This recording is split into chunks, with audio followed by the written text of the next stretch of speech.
Friends and relatives should always be extremely alarmed when someone enters a coma. The fact that their loved one is still alive gives the family some comfort, but the individual is unresponsive and there's a significant possibility that their body and mind might give out at any time.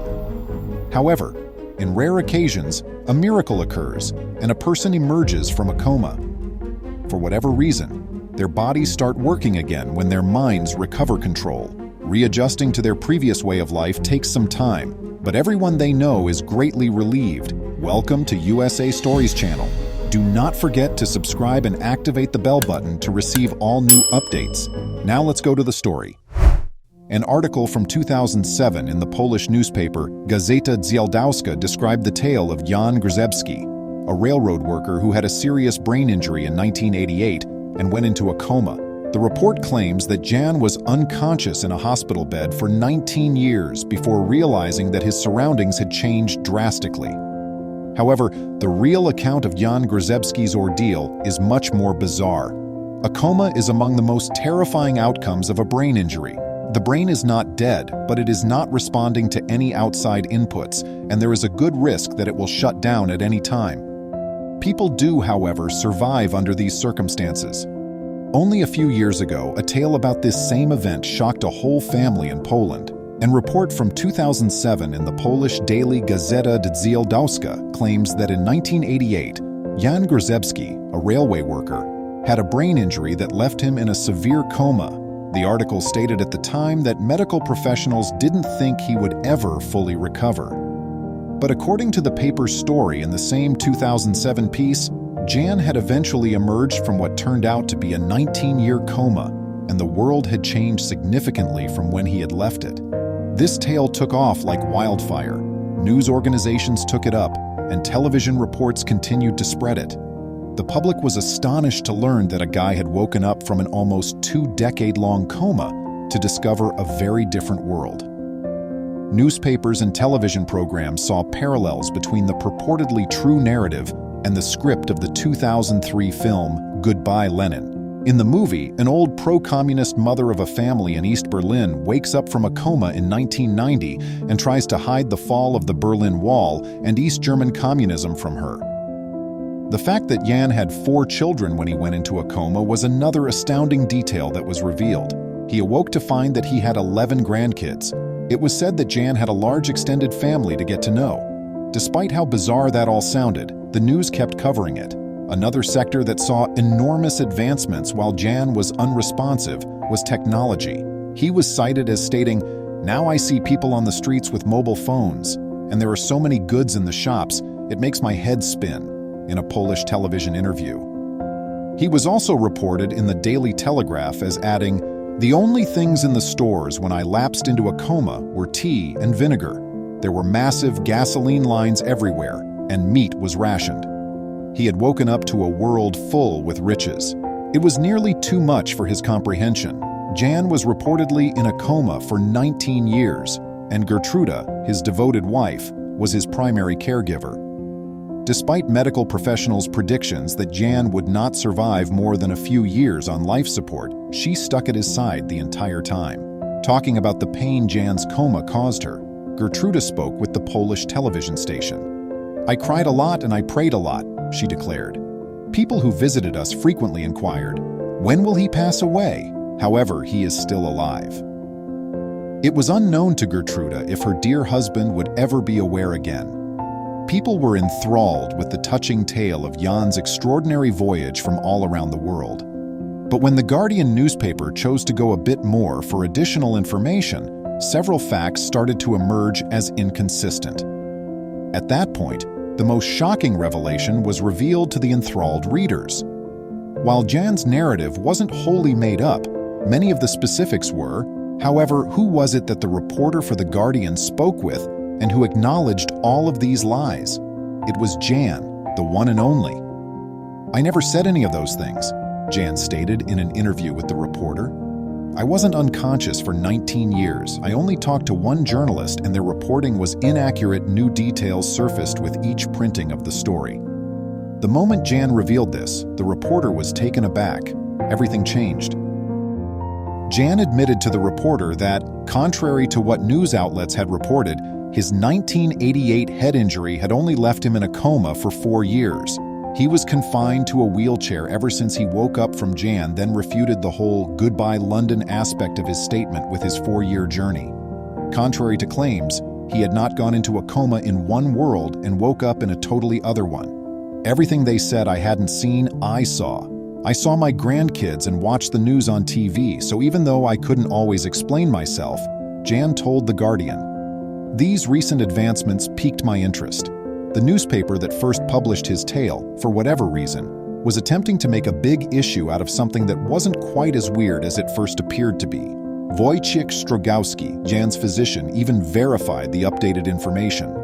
He acknowledged that Jan had not been in a coma for the whole 19 years that he had been incapacitated. Gertrude, for her part, somewhat agreed with her husband's account of what happened. "Jan was not in a coma," she stated to The Guardian. "Everything I said to him was comprehended by him. He first communicated with me by showing me his face when he wanted anything to eat or drink. He said something later, it seems, that Jan had only had conversations with one Polish journalist, who inflated the facts of his case based on his account. So who was it that disseminated this made-up tale over the globe?" The response was not too unexpected. The incorrect information was disseminated by a reporter for the newspaper Gazeta Jeleniogorska. When The Guardian contacted Malgorzata Kruwinska, the paper's top editor, regarding the report, she responded right away, saying, "It's not a lie. The issue is that comas come in a variety of forms." This was a very puzzling response, and it was not her only comment. The editor-in-chief added, "There is a kind of coma where people are unconscious, and others where they wake up from time to time and then fall back into a coma. This was the case with Jan Brzezinski." The editor also said that even if Jan's coma had lasted only 4 years, there were still dramatic changes in Poland during that time. Jan and Gertrude are still very much in love, and although the truth about his story was much different from what had been published, one thing was certain. Gertrude still spent nearly 2 decades caring for her disabled husband. Jan's notoriety drastically decreased once the real tale came to light, but he didn't care because he still had his health and his beloved wife by his side. Thus, while Jan's narrative might not have been as noteworthy as everyone believed, the backstory is definitely not something that is published on a daily basis. Even though everything was made up, it was still really interesting.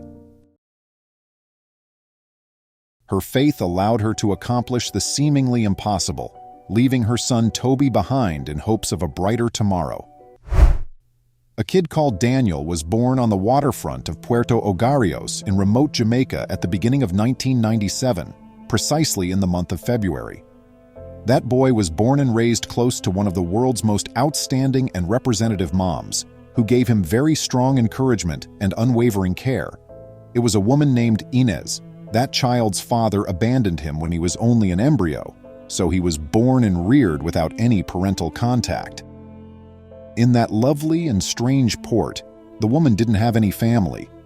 They had to head out, not knowing where they would end up, given the situation. The mother went to that location to get assistance for herself and her kid, and they remained in one of the woman's brother's homes. He treated her with great kindness, understanding that she had experienced a very trying period. She carried deep scars on her spirit from what had to transpire at that harbor. For the only reason that she had someone to fight for, she continued to fight after meeting this woman recently. The man married her after a few years. Even though Inez knew it was time to go, she couldn't think of anything better to give Daniel, so she took him for a stroll in the park they went to every morning, just as the sun was beginning to rise. She informed him at that park that he would travel to Europe, a very far-off place. Daniel was not really clear about what was going on. He didn't see any issues. In fact, he was looking forward to getting to know yet another nation and continent. With laughter, tears, and love in every moment, they played for the entire afternoon. That day, she had a message for her little son, Daniel, that she believed would shatter his heart as it had already crushed hers. The following day, she intended to go. They saw a tiny puppy that was famished and whimpering as they were strolling, and she was trying to figure out how to notify the little one. They saw as onlookers assaulted him and hurled trash at him. Using what little she had, Inez chose to purchase a succulent piece of steak. The unfortunate puppy was carried by her, and she and her son brought it to the park and took care of it in front of Daniel and the throng. The sad, tiny puppy was fed by them. Inez assured Daniel that even in his loneliness, she would always look out for him. She would eventually take care of him and shower him with affection. She would always be there where he was. Inez informed Daniel that she was going at that very moment in order to further their mutual benefit. "Dear boy, I have held you in my arms ever since I witnessed your little lungs expand and produce their first breath. It was only the two of us when I was permitted to leave that chilly hospital. I held you up to the sky and firmly declared, 'Father, I will name my little son Daniel as one of your most obedient children. Please look after him for me. Father, I want you to take the lead. Additionally, I want you to look after him while I'm not there or unable to see him.' I also told him, 'Daniel, you are fortunate to have a heavenly Father who is the best of all, even though you do not have a physical father.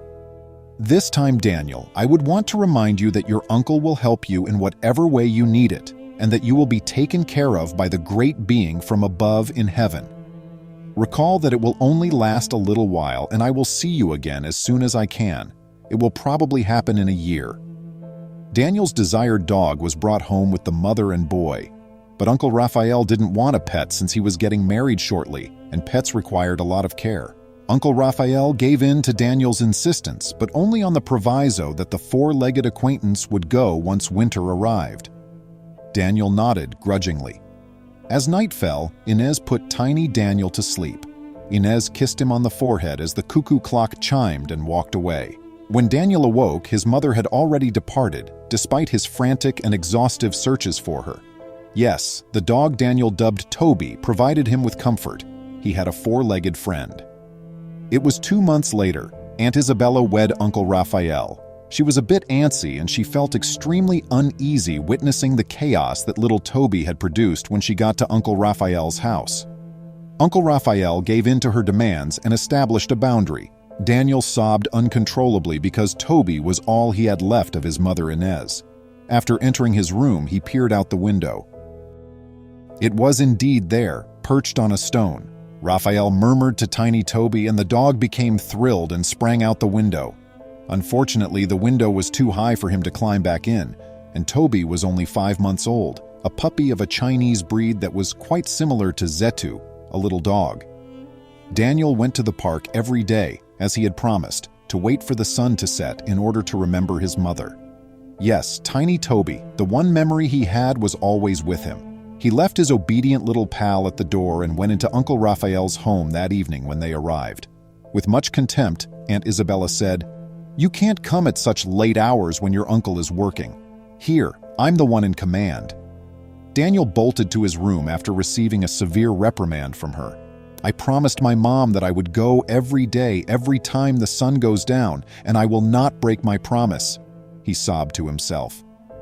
Later, he woke up when everyone else was asleep because he could not sleep due to the extreme cold. He went very gently to the door to check on his devoted pal. He was trembling from the cold. "Please don't make noise," muttered Daniel as he opened the door. "I can't leave you outside even if I don't want to upset Aunt Isabella and Uncle Raphael. My buddy, you're quite chilly. I could get you in with my parents." Daniel saw that tiny Toby would always make painful movements when he moved while he was lying on his bed, since Daniel could hardly fit in it. That bed wasn't big enough for anyone else. His helpful mother's most treasured memory was of Toby. Then Daniel wrapped Toby in his arms and walked carefully to the floor, where he passed out that evening. He hoped nobody would notice Toby's presence the following day. He finished his tasks fast so he could meet Toby, leaving half of his meal for the dog. In that small chamber, he cautiously and silently waited for him. Aunt Isabella had little Daniel perform a lot of duties that she herself did not want to do every time Uncle Raphael departed. Uncle Raphael never took Daniel's explanation seriously and made Daniel appear dishonest since he thought Isabella was cute. After 4 months, Daniel was still in mourning over his mother's passing. She'd said she would be back in a year. Daniel's body ached from the chilly floor, but he was too poor to sleep in that tiny bed since Toby the dog was the finest gift his mother had given him. Toby barked as a cat went by the little window adjacent to Daniel's room one day. Daniel was no longer able to hide or mute him. After sharing everything with that puppy and through some difficult nights, Isabella hurried into Daniel's room and discovered what she had always suspected: a dog. She cried out and wanted to harm Daniel once again, but tiny Toby, who had been the only one to support him during that entire time, emerged to stand up for Daniel, biting Isabella's legs and arms in the process. She let out a cry and bolted. After visiting the hospital, Daniel and young Toby contacted Uncle Raphael. When they informed him what had transpired, he and his wife both agreed. Still, he was unconcerned about his little nephew, even if his wife never sought out Daniel. However, Inez, who had seen several tragedies on that ancient continent, was able to find a kind family that helped her out by hiring her to watch a little girl named Mattel. Mattel's father, who worked hard in the business his family left behind, and her grandmother took care of her when her mother passed away when she was a little child. Mattel was ecstatic to have her grandma as a caregiver, and she grew to love her nanny, Inez. After Inez told Mattel about Daniel, Mattel told her father, Juan Carlos, that evening. Because of his demanding job, he had not met the person who brought his daughter such joy, but he was very eager to do so. He made the decision to stay at home one weekend in order to meet Inez, and when he met her, he instantly fell in love since she much reminded him of his late wife. He came to the realization as the days went by that he could not stop thinking about the kind woman who looked after his daughter. He made the decision to get her a ring from the jewelry store. He asked Inez for her hand in marriage over a lavish feast he arranged at one of the best restaurants in the city. She had fallen in love with Juan Carlos, but her son was at a distant place in her heart. Juan Carlos assured her that they would go with young Daniel along. The bad news struck them when they got to Uncle Raphael's house. Daniel and Toby had moved out a few days earlier. Inez was distraught about Daniel's death and frantically raced around, shouting and sobbing. Juan Carlos had to comfort her. Tears were streaming down her face as she noticed a bright light coming from above. Yes, the sun was lowering in the western sky. She suddenly recalled Daniel's assurance that he would always wait for her at that park. Running to that park beside that modest house, she noticed a dog on a sidewalk and a toddler beneath a sidewalk in the distance. With all her strength, she yelled, "Daniel!" Daniel was the one who was overjoyed to see his mother. Knowing what was going on, little Toby was bouncing with joy. Once more, the mother and the kid were together as they had been from the start. They journeyed to far-off Europe, arriving in Madrid, Spain, where they pleasantly settled into a new family: Mattel, Inez, Danielle, Juan Carlos, and of course the wonderful Toby, who was cherished by the family they established. Daniel never had to sleep beneath a bed again since their big, roomy bed was just next to his. Inez recalled what she had spoken when standing on the top floor of that stunning home after the joy that had filled her heart. Yes, she did recall who had looked after Daniel and her. "I appreciate you seeing. Would you kindly like and post the video on social media? We promise to get back to you as soon as we can." When a mother discovered why her son's burial was so green, she sobbed because she couldn't understand it. Whether it's a friend or family member, losing a dear one can cause excruciating agony. Death is an unsettling circumstance that can leave you with more questions than answers, regardless of whether you were acquainted with the deceased for your whole life or their time on Earth was brutally cut short. Finding solace following the loss of a loved one can be challenging. Many individuals just don't know how to handle loss, and healing might take a while if they are processing it alone. Still, there are instances when a stranger's unselfish gesture of compassion may have a profound impact. The death of their son was nearly unbearable for one family. The family was taken aback nonetheless when an additional mourner suddenly reached out in an act of unselfish, pure compassion. This tale of tragedy, kindness, and rekindled hope for mankind will astound you. For Staff Sergeant Joseph Villaseñor, joining the U.S. Air Force fulfilled his lifelong ambition. He enrolled in 1994 and diligently served for 16 years, giving his all to his task. Joseph gave everything he did his all when he was dedicated. Joseph participated in the softball league at the Charleston Air Force Base when he was in the Air Force. He was the epitome of a terrific man to all his fellow troops. Regretfully, 2010 was a year of disaster. Joseph was murdered in an unplanned vehicle accident while he was just 36 years old. His wife and parents, whom he left behind, were horrified by the unfortunate turn of events and decided that Garden Park Cemetery in Conroe, Texas, would be the last resting place for his remains. But when his parents visited his grave one day, they were taken aback by what they discovered, and it was all because of a unique stranger. In 2014, Jake Riesing lost his 65-year wife, and he never fully recovered from her sudden death. He had cherished his marriage to Betty, who had been the embodiment of the ideal spouse. The widower went on to have 9 children and compared his life with his wife to a fairy tale. Her death came as a terrible blow. Even after she passed away, Jake refused to say goodbye and continued to regularly visit her cemetery. But while he was in the cemetery, he also began to do something else that would ultimately affect the lives of another family. For Jake, the same fundamental pattern pervaded his day. Every morning he went to church for prayer. After meeting one of his children for coffee, he returned home to tend to his garden. The retiring senior needed to be occupied. It was his method of managing his loss.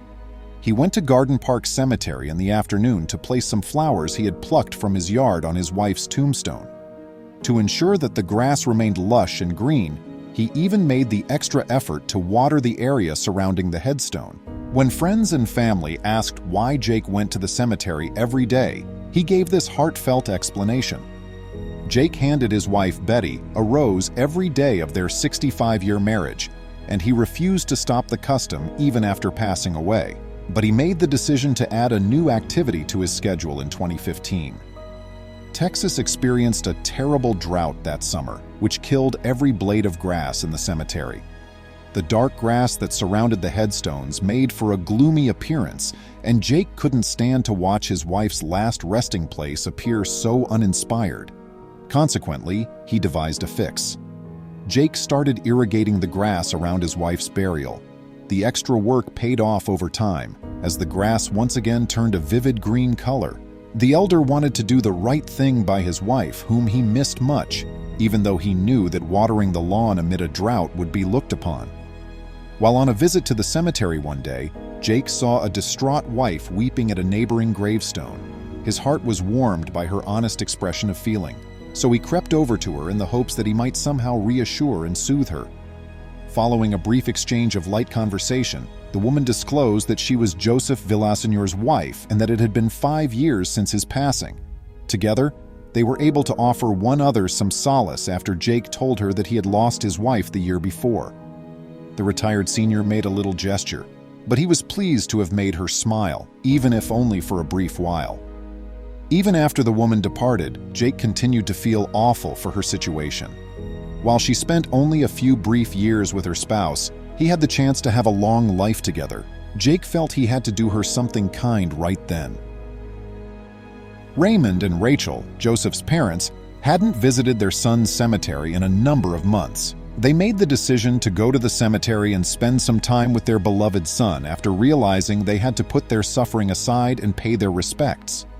Upon their arrival, the parents were taken aback to discover something remarkable. Joseph's gravesite had vivid green, lush grass surrounding it.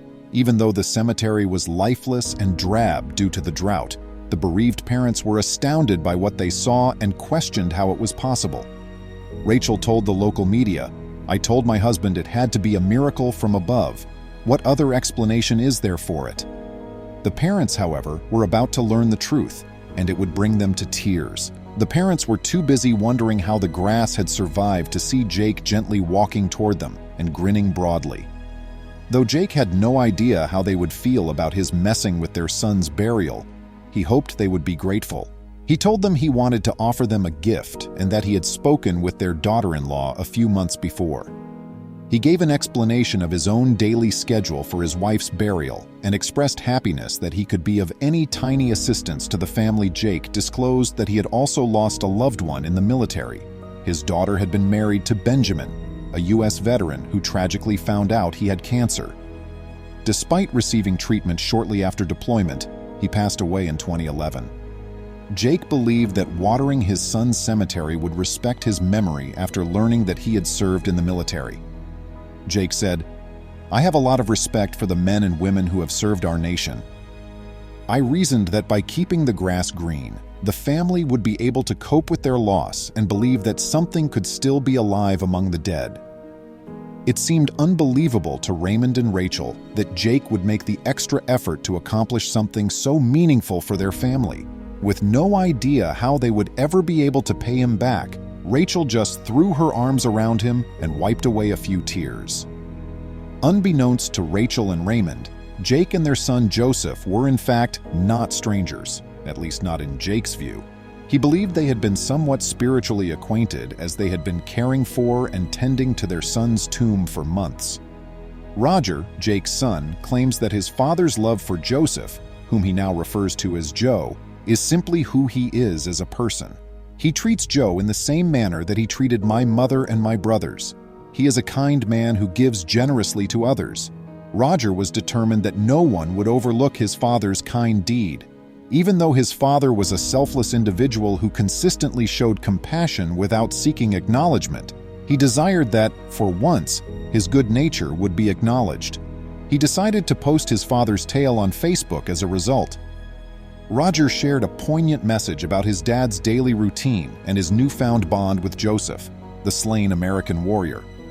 He was proud that his father was treating a total stranger like one of his own kids and showing him respect.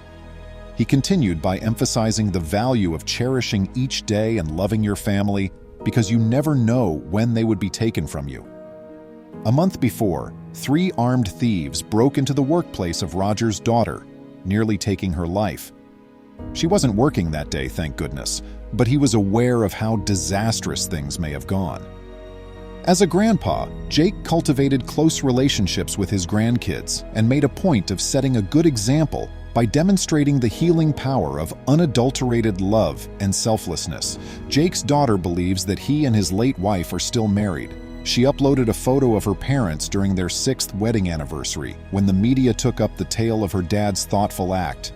Mom just lives in heaven. Mom and Dad are still married. If Jake wants others to learn anything from his tale, it's to live life to the fullest and prioritize love above everything else. You never know how one simple act of kindness might have a profound effect on someone's life. This man was served by a waitress every day. When he stopped coming, she received an unexpected call. Being employed in the restaurant business may be challenging. You have to deal with rowdy clients who can cheat you out of a $100 check in addition to spending the entire day on your feet and hurrying about in less than optimal circumstances. Nonetheless, some people find that working as a server is a fulfilling career. One thing that drew customers to server Milena Salazar was her ability to maintain a happy attitude. Milena was always there to serve you with a smile, no matter what obstacles she faced during the day. Her regulars continued coming back because she cared for them like family. Additionally, Milena had a talent for handling difficult clients, even the generally grouchy ones.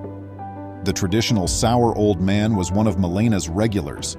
He could make Milena's life a living hell, was particular about the food he ate, and constantly critiqued the meals. But she always gave him a grin and a dash of compassion every day. But one day, her sour regular failed to appear at his scheduled hour. Since he never missed a day at the restaurant, Milena was worried about him, so she was taken aback when she read in the paper about some unsettling news. This is an unbelievable tale of a single woman's generosity and unforeseen benefit.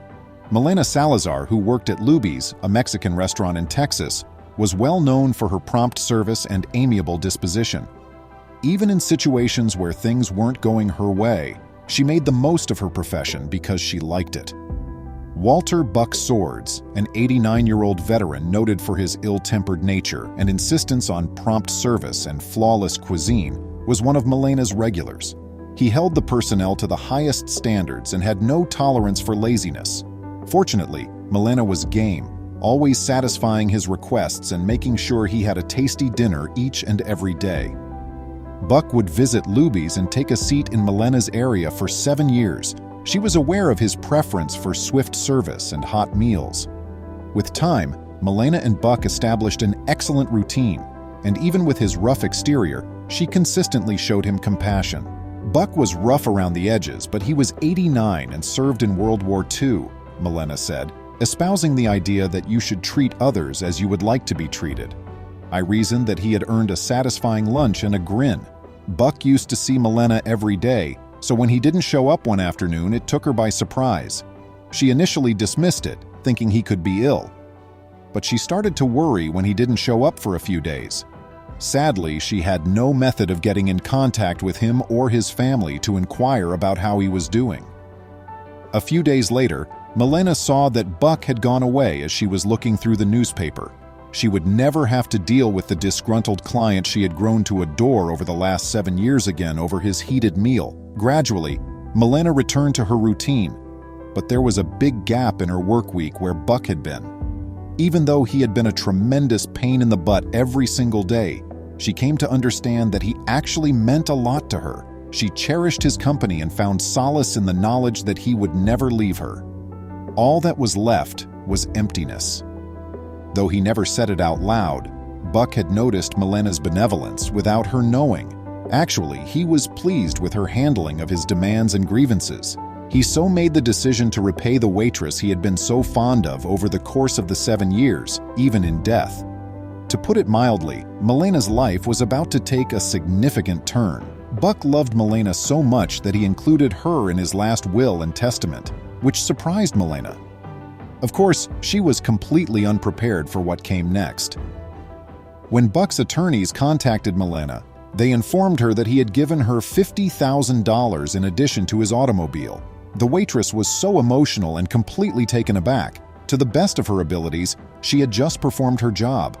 Why had this man, who she believed detested everyone, left her with a gift that may change her life? Although Milena thought she wasn't deserving of such a lovely offer, she was grateful that her generosity and patience had been acknowledged. She had never anticipated receiving anything in return for just being kind. But it turned out that smiling may sometimes go a long way, and pay off. Large quantities of money left for servers are not as uncommon as many may believe. In fact, it happens more often than you may imagine. A bonus might be a true godsend for these diligent workers who fight so hard to survive on tips. On the East Coast, at Donahue's Steakhouse in New York City, a like circumstance occurred. When not touring the world, a local art dealer was known to visit the institution. He was well liked by the employees and had a reputation for leaving gratuities for all staff members, including the bussers and cooks. This specific patron was a favorite of co-owner and restaurant waitress, Maureen Donahue. He was quite kind to her and the workers, particularly her niece, who was also employed at the restaurant. The merchant and collector of art was none other than Robert Ellsworth, dubbed the King of Ming. He was regarded as a nice and compassionate man who never thought too highly of himself, and he was worth over $200 million. He lived with an unexpected humility in spite of his wealth. Because of his expertise in Chinese furniture and art from the Ming Dynasty, he went by his common moniker. His most well-known purchase, the Astor Chinese Garden Court, which is presently housed in the Metropolitan Museum of Art, is the result of his extensive global travels in search of rare items from that historical period. Donahue's Steakhouse was like a second home to Ellsworth. He adored the restaurant's sirloin steak covered in grilled onions, and if he were to swing by for supper, he would always have the same dish for lunch, an open-faced grilled cheese with bacon. Ellsworth's dog liked the cuisine there as well, so he would always share his dinner with him. Ellsworth made a special effort to make the restaurant employees feel important and welcomed. In slower times, he would even ask them to sit at his table so he could get to know them better. All in all, he was a wonderful man, and the staff loved having him as a customer. What a 180-degree turnaround for Sour Buck in Texas. Though Ellsworth sadly passed away in 2015, Maureen and her niece each received a very unique bequest from him, $50,000. It would be an understatement to suggest they were taken aback. The two women were in shock that someone could be so generous and provide them with such a blessing. In an interview, Maureen disclosed that she would gladly return the money if it meant seeing him at his usual table. She wishes he to be remembered more for his kindness and charity than his wealth. He was so much more than his status, Maureen said, fighting back tears. He was a friend to everyone at Donahue's. Another blessing that made national news was given to a server at the Sup Dogs restaurant in Greenville, North Carolina. The establishment is well known for its hip atmosphere and lively waitstaff. When eating at this restaurant, you could always bet on having a wonderful time, and one waiter in particular, Elena Custer, stood out. Elena attended nursing studies at East Carolina University during the day and worked at Sup Dogs in the evenings. She was seated at a two-top as soon as she came for her 4 p.m. shift one day, and she welcomed it as usual with a warm grin. From this change quickly shown to be everything from typical. Elena went to get the two men's drink orders and came back to see they had left, but they did leave a whopping $10,000 behind. Elena was first a little hesitant to accept the gesture, believing it to be a practical joke. Custer recalls, "I thought someone was pulling a practical joke on me. I simply answered, 'What?' I wasn't that enthusiastic. 'What is this?' Elena went up to the two men who had cameras at a different table and inquired as to whether it was a practical joke. But all they said was that they were blessed servers that day and that she should subscribe to Mr. Beast's YouTube channel. The gesture brought Elena to tears since she never imagined receiving such generosity. Elena had the option to spend the substantial quantity of money for education, but instead, she decided to use her blessing to help others. She divided the money among the other employees, giving $100 to the people who weren't working that night and $200 to every other server. She believed that the $800 she had left over for herself was more than sufficient. "You know, that could have been anyone on my shift," she remarked to the local media. "I did nothing to earn that kind of money. I intended to divide it up and treat everyone fairly." Customers brought money blessings to 3 separate servers in 3 distinct corners of the nation, but it's their generosity, not the money, that unites them. These ladies made it their mission to promote love and arrived at work smiling, even though they were employed in a demanding field. Being kind to others goes a long way, and you never know who might notice. Did it cause you to? Please remember to subscribe to our channel, give us a thumbs up, and turn on the notification bell so you won't miss any of our videos. If you enjoyed the tale, the next video that plays on your screen will probably move you too.